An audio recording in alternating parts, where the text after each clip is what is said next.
Hello everyone, Life Enhancement Training number 5. This video is part of a series on the program I started called Life Enhancement Training, or LET for short. I'm going to start with a demonstration of 2 ways that you can get attention in this world. And the LET program is all about how we manage and how we create attention of particular qualities. First demonstration, here we go. Topic for today: are the rich starting a war?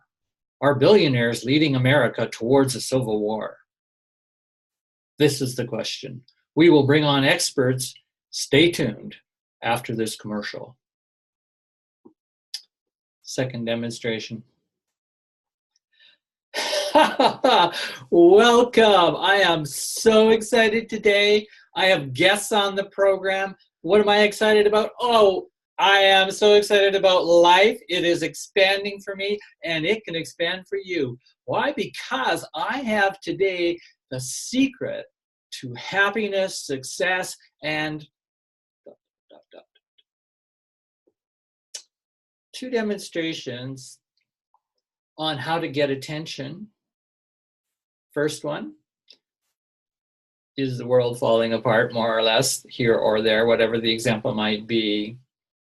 And this is an approach to using fear to get attention, a fear appeal kind of advertising way of producing knowledge and getting attention for that knowledge so that one can get their views, their news, their ideologies, their philosophies, their values, their belief systems spread into the world like a virus, in a sense, isn't it, right? They carry on attention. Attention carries things. Where our attention goes, who gets to manipulate that attention. So in the LET program, Life Enhancement Training, I'm attempting to show people not only theory and techniques that will help guide them how to be aware of how attention is being manipulated, how we've learned those patterns inside ourselves from the media, from adults and authority generally, the society itself, of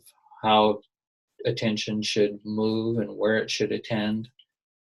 And so how to stop that manipulation, and that's why I call it Citizens Against Fear-Mongering, is the movement that I'm suggesting we start. All citizens can belong to this. No membership fee, no registered trademark. This is a way to interfere, interrupt, and recreate a new way of having free attention. And that is going to be the rare commodity, free attention. So I'll get to that in a minute. So second demonstration I just did of getting attention. And in a way, I'm going to call it today stealing attention or hogging attention. I said, I'm so excited. Start with the great laugh, start with all the energy. I've been saved as the host, and then trying to hook people into, oh, wow, boy, would I ever like to have energy, attention, and excitement in my life like that person. So maybe I'll listen a little longer. The second one was based on hope, because the second demonstration said, I've got the secret today. If you just stay tuned, you'll get the secret to life, success, and happiness, and you could add eternal life.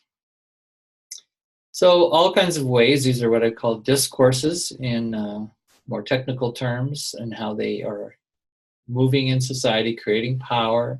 They have power. And of course, often the more money you have behind that discourse, you can make it have more impact on the world. So now at the grassroots level, let me say why attention is so important. So if I go in my little wallet here today, keep in my backpack, oh yes, you'll recognize some of these things, the many cards that we carry, identities, different things. And at the bottom, back of the card, my little wallet here, I have, there we go.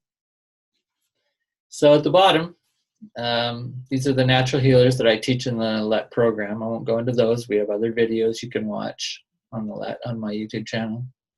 But the bottom part says plus. So when you practice all of those kinds of different kinds of ways of discharging and de-stressing yourself, refreshing yourself. At the bottom it says, but they have to have unconditional attention from at least one other. Well, I made cards because that's so important to me, and I will sometimes hand them out. That's my evangelical side, I suppose, if people are interested. The unconditional attention is what was missing, and I argue it's like gold. It's like gold that we need in our life, not money so much. Money's only very minorly important to quality of life. And so I also say we need a life that is not driven by fear. So quality comes from getting good attention and offering good attention. So offering it and receiving it. That is the real sacred economy, beyond the exchange economy of substitutes for quality attention, which ends up being money. And money has evolved to take the place of quality attention. And that's been a really sad and destructive, for the most part, move in the way human society's so-called civilization has advanced.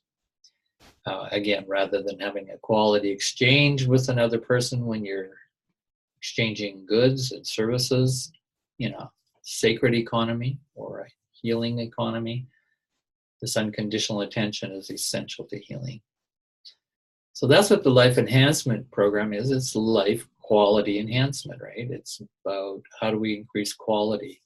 So let me give you an example of how quality in a conversation that we may have every day, every moment, could be with intimate persons, it could be with people in the society. So quality of attention is the main thing that I look for and work on developing.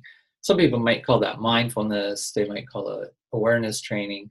Those are all related, but they're not the same.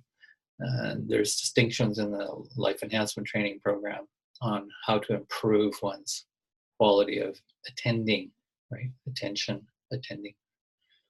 So in a conversation, one of the things that I very quickly can tell, and if any of us pay attention, you'll be able to tell as well, is who's speaking the most, who's getting the most attention in any exchange.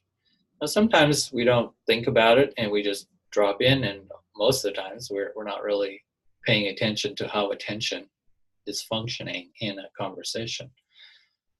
Well, I do, because I've highly trained myself to recognize and pay attention, quote, give attention to how attention is flowing in a conversation. And I think most of us know it when somebody, quote, hogs the attention or even steals the attention toward themselves. They need to talk about them. They need to talk about what's going on for them, their ideas, their philosophy, whatever it might be, their gifts, their self-centeredness. And you know that that's not going to be a really good balanced conversation. And not only that, it actually is, I'm going to argue, on a very subtle level, it's actually a very subtle type of violence, because it's not fully recognizing the other in a healthy, balanced way, that when we come into conversation, we each ought to be attending equally and sanctifully toward the other. And it would be only a fear that is hurt or traumatic problem pattern in the history of the individual that would make them want to self-attend rather than attend in a balanced way to the other. And that includes also attending to the environment that we're in.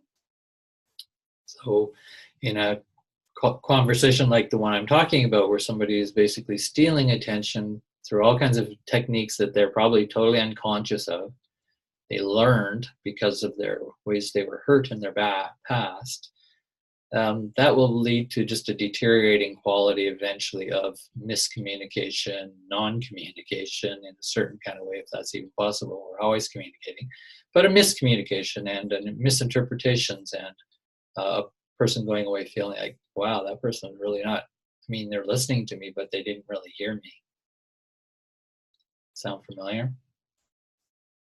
I'm not going to go on and on in this video. I'm going to keep it very short around really this gold that I'm talking about, which is attention. And you can see this t-shirt was designed by an artist to get attention. And that's just another way within our society. There's all kinds of visual ways and advertising ways and to get and steal attention from others. And is it all bad? No, I'm not saying that. But is it manipulative? In a way it is. It's all manipulative. And when you put dollar signs behind attention, who can get attention? Some scholars have called this the attention economy that we're in right now. Think of the internet, all the ads trying to get your attention, trying to get viewers. Then you can monetize that attention. We're talking about huge power here around attention. All right, I'm not going to give a lecture more on that. You can definitely do some reading on the attention economy. You can look at things like Total Quality Management by Deming. It came out in the 1980s about how organizations can improve total quality management. And I always love one of the things that he put in there. He just says, we have to have an organization without fear. Also, without fear really meant an organization operating without hurts. And that means an organization operating without those hurts, trying to get attention that they needed and still are like obsessed about getting attention on for basically how they got hurt and have not been able to heal. So how we're hurt and how we heal is the fundamental teaching. It's the fundamental philosophy based on attention and understanding it. Unconditional attention, which is on the bottom of my little card there that I just showed you, is really the kind of basis of compassion. It's the, when I give you attention in a peer-to-peer relationship, I'm giving unconditional attention, even though I carry certain conditions and knowledge about certain rules of that exchange that we've agreed on, and that my attention is for the purpose of your healing. That is your purpose of your liberation. That is for the purpose of your freedom. And that freedom of yours will come back to me in that sense in a very gracious way, not even trying, because you have more attention, because I've offered some. That attention comes back to me in a way that I feel more seen, recognized, because you have more free attention, not manipulated attention, and attention that's moving within these habits of distress patterns. So again, not going to give a lecture on the nature and the morphology of a distress pattern, but it's a hurt pattern, and one could say it's a trauma pattern. However, what I see is not talked about in our society around whether it's mindfulness training, yoga, all these practices of contemplation, whether it's talked about within the mental health industries of trauma and people needing to get services for their adversity in life, especially children, and the effect that it has on health, etc., etc., etc. What I don't see is us talking about a theory of attention.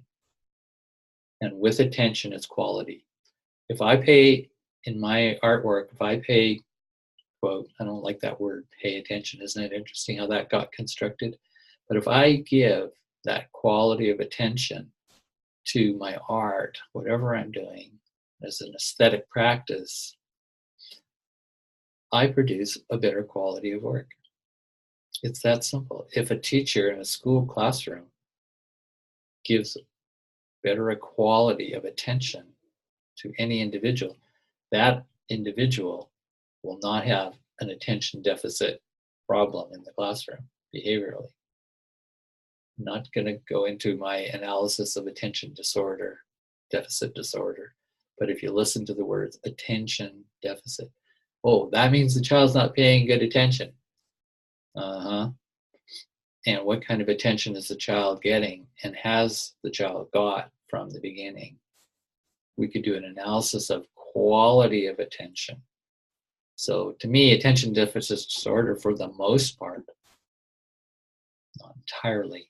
There are physiological issues involved sometimes, genetic issues to all of our behaviors, attitudes, etc.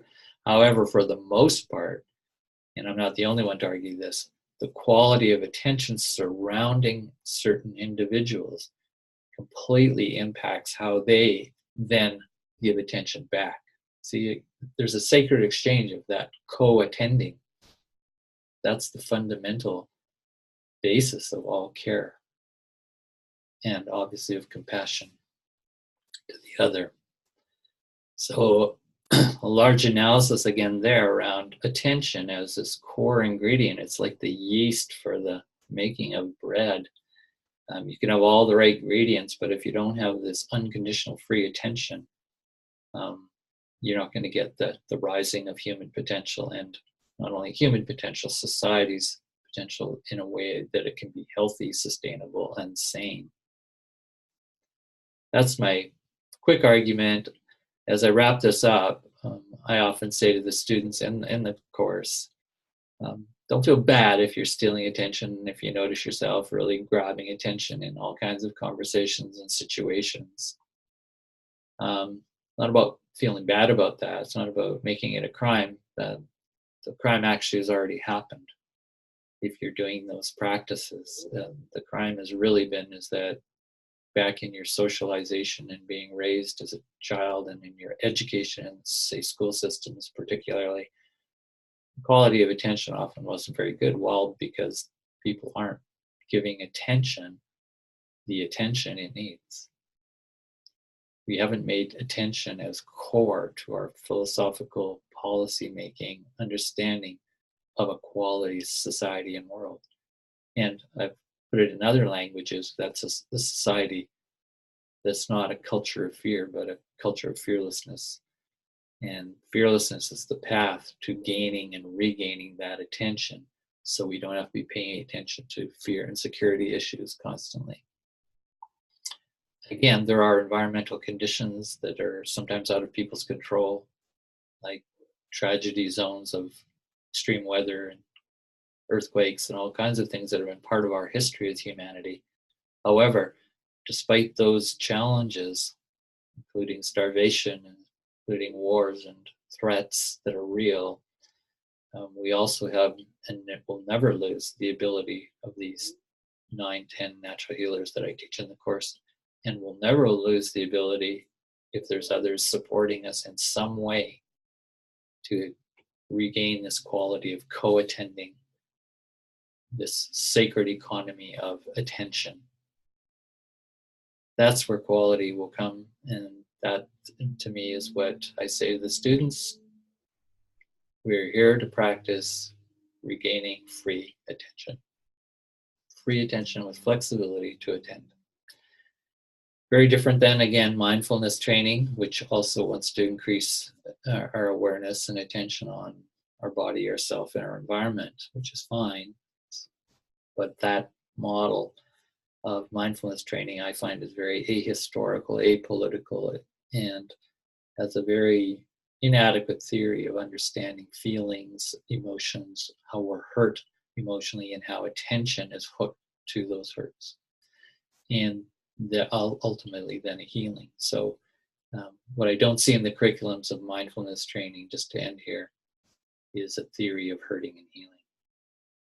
Very little, if any, in those programs. So I'm a critic of them in many ways. So whether we're trying to steal attention, hog attention through the rich are starting a war, our billionaires leading America into war, the first demonstration, or the great excitement, the great hope, fear and hope, two different strategies to steal, grab our attention. Be cautious. Don't need to be afraid of all that. Need to be cautious and attend. Stay alert. Be critical, folks.